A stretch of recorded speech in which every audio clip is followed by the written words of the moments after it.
Okay, I'm looking at this and what I'm seeing is the Chime of Deliverance. And mind you, this is a small but. All records of the Chime say it was destroyed along with Solomon's Temple back in 586 BC. That said, records have been wrong in the past, so who knows? Maybe it's the real thing. The Chime first dates back to the 40-year War, that period of time when Moses and the Israelites fought the darkness in the wilderness. The Chime wasn't designed to be a weapon. Instead, it was an instrument of safe passage. According to the secret histories, the Chime was carried ahead of Moses' army and struck every 153 steps. Now, any army in history would tell you that ringing a bell nonstop is a bad idea. That's how your enemy finds you. Thing is, the darkness is no ordinary enemy, and the Chime is no ordinary bell.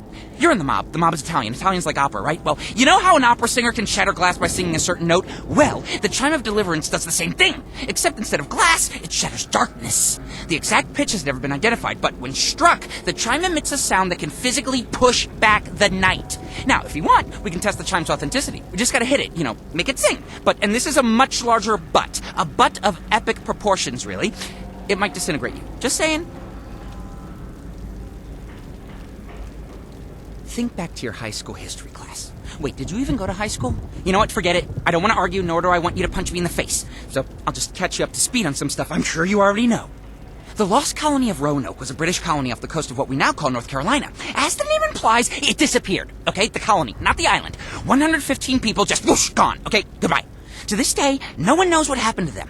Well, no one except for me and every other supernatural junkie on the planet. See, the darkness was first carried to North America by one of the colonists. And where the darkness goes, its enemies follow. One of those enemies, the Angelus, came to a nearby tribe of Croatoan natives. Influenced by the Angelus, a Croatoan maid slipped into the colony under cloak of night and massacred the colonists in their sleep. This is the weapon she used, Roanoke's Bane.